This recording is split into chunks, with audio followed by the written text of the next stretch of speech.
Let's talk about old Toyota prices.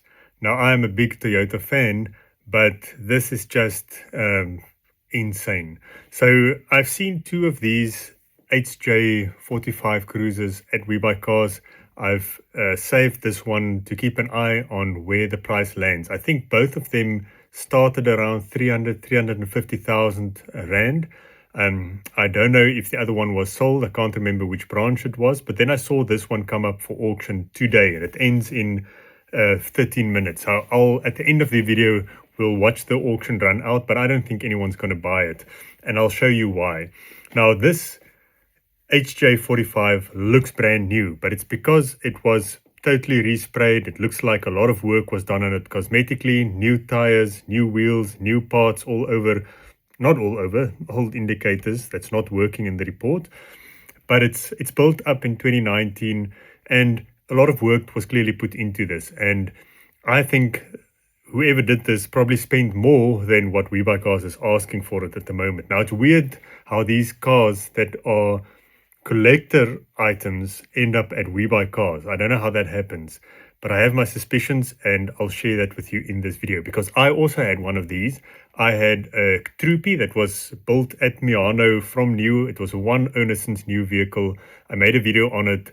You can go check it in the link in the description or on the screen. And I regret selling that. That's the car that I regret selling the most. It was a 1977 diesel, same as this one, 3.6 diesel. Now, I bought mine for 70,000 and it was in a poor state. I did some basic cosmetic works, fixed the alternator, fixed the brakes, and I sold it for 155,000 the year after. And then a reseller, someone that buys and sells Toyotas, bought it from me for 155,000 and advertised it for 330,000 immediately. They didn't sell it immediately. It went down to 285,000. I don't know if it eventually sold. But the funny thing is, that same company that bought mine from me owned this specific one at WeBuyCars, and somehow it still ended up at WeBuyCars. And I know that because their sticker is on the back of it, and I'll show you just now. Now, let's talk about this cruiser. So this is obviously not an original one. A whole lot of stuff has been done to it. I'm not going to go through all the detail. Those who know these cars will spot those things. But anyways, you can see the chassis was painted. It looks like a body-off restoration. And seats were redone, the door cards were redone, the speakers fitted. It looks like cup holders. I don't know if that is an aftermarket air conditioner that's not working in the report, it says. But the problem with these is as soon as you start modifying, like these seats look better than what mine looked, but I think mine was worth more because they were original and they were unspecified on the invoice. Mine was actually aftermarket German Bostrom seats, but it was on the original purchase invoice from the first owner. And I had a full service history from new, every single invoice. Funnily enough, mine cost 7,220 when new in 77. And the owner actually got a 361 Rand discount. And then he took it to Miano and spent another 3,000 or something to do the Troopie conversion. But anyway, stuff like this, refurbishing the inside, actually makes it worth less, even though it costs more. And that's the mistake people make. A mechanically sorted one with the original rust is worth more than one that is painted like this, but with a whole lot of mechanical issues. And I'll show you those issues just now. So this is, it looks like aircon, aftermarket aircon. I won't be surprised if it's got power steering and disc brakes as well. But anyways, it looks amazing, and I would love this car, but an original one just has more nostalgic value. So this one, you can see the load bin is also, it looks like a manufactured load bin. This is not the original one. So it just doesn't have the same value. A whole lot of new pipes and fittings, and it looks amazing, I must say. But for a true collector, this is not what they want. And if you look at the mechanical stuff, now, mechanical stuff is easier to fix, like this diff, for instance, that needs rebuilding. I know because I rebuilt my own one by looking at YouTube videos. I looked at so many YouTube videos, and in the end, it wasn't that difficult a job. The most difficult thing was getting those cone washers out, but I made a tool and eventually got it out after a lot of struggling. But rebuilding this, if you take it to a specialist and pay for good parts, the original parts, it's going to cost you a couple of £1,000 per side, and it needs to be done at some point. Now, you can do it yourself, but it's weird that someone would spend a lot of money on doing the exterior and then leave this. That said, this is easier to fix than fixing rust. So keep that in mind. Yeah. Another thing is, look at all the leaking here on the gearbox. I don't know where this oil is coming from, but the gearbox is obviously leaking. So if this is a rear main seal, gearbox needs to come out. If you don't do it yourself, you can do it yourself. But if you don't, it's going to cost a lot of money. It's weird that they didn't paint all of it. Look at this red. I don't know if that is the bell housing of the engine. I'm not sure. But anyways, yeah, look at those rubbers there. Now, this all adds up. And as soon as you mentioned to the parts place Land Cruiser, the parts prices just goes 3 times any other parts. They're like Hilux parts, etc. Now, you look at all the oil here everywhere. So there's still a lot of mechanical work, and it's going to need a couple of £1,000 worth of parts to fix it. Another picture of the oil leaks on the oil pan. So maybe the pan seal is gone. It's a messy job. You can do it yourself. There's another photo of the underside. So it's just strange that the mechanical stuff was not sorted. So maybe someone ran out of time. And there you can see this same company bought mine from me and advertised it for almost double what they paid me. Well, actually more than double what they paid me. I don't know if it sold, but it's weird. I think they took a gamble on a whole bunch of these, and I don't know how this ended up, whether they sold it to WeBuyCars or whether someone bought it in between and then sold it to WeBuyCars. But I would really love to know what WeBuyCars paid for this one.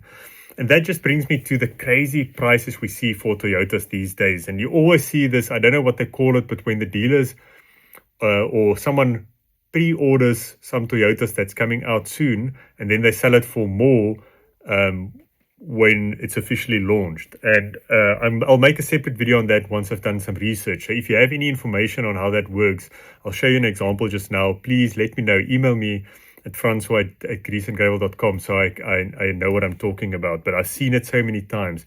And this is a great example. This is that new FJ 2.7, the FJ Cruiser. It's the weirdest thing. I've seen it the other day for the first time. It's so much bigger than the Jimny, and it's just a weird shape. It's bigger than a Prado almost, the dimensions with these small wheels. Anyways, look at the price there. This is 103 kilometers, so delivery kilometers. It's not brand new. It's technically second-hand or a demo for 810,000 Rand. Now, what do they cost new? Let's look at Toyota's website. 714,000 Rand. So a new one, if you order it, and apparently there's no shortage of stock. If you order a new one, I could be wrong, so let me know in the comments. If you order a new one, it's 714,000 Rand from Toyota, brand new. You are the first owner, versus 95,000 Rand more for a second-hand one.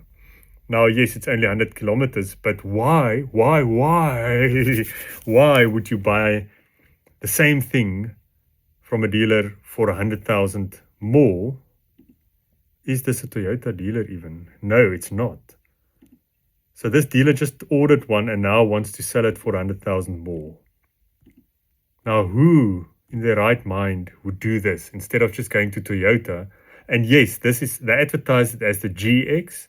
And I'm looking at the GX price. You can get a VX for 760,000 compared to this second-hand GX for 50,000 more. Why? Let me know in the comments why you would do that. So back to the auction on that HJ45.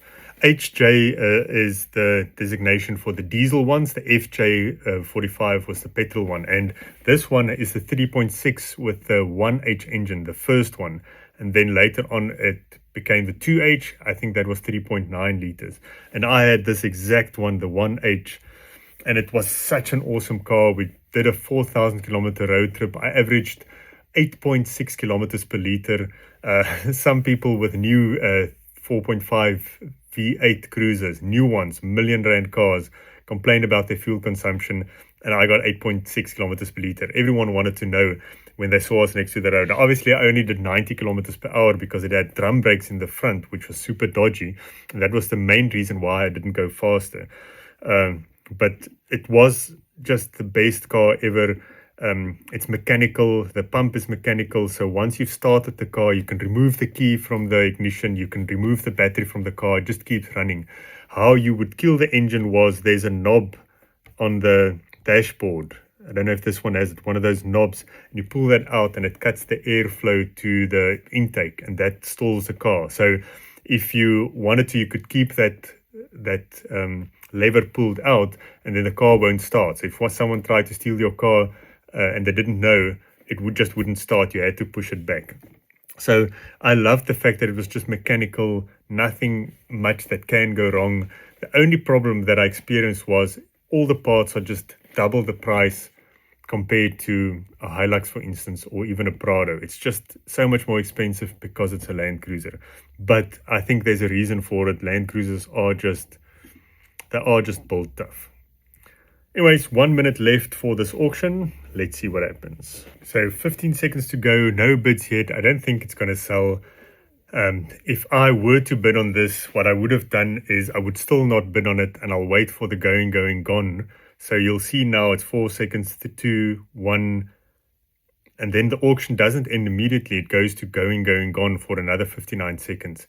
And I'll wait about half of that, refresh my browser at this point, and then with about 30 seconds to go, that's when I usually put down 500 Rand, and then hopefully there's no one else to respond. But you don't want to put it down too early, especially not the day before when the auction opens, because that shows other people that there are interest, and it just becomes more aggressive and the price goes up quickly. As you can see there, 30 seconds to go. No one has bid on it yet. I don't think it's going to sell, and I'm going to keep this saved, and I'm keen to see at what price this eventually sells. I'm thinking 150,000 maximum if everything, all the paperwork checks out, which it should. But anyways, it doesn't look like it's going to sell. Let me know what you think this is worth, and yeah, thank you for watching. See you in the next one.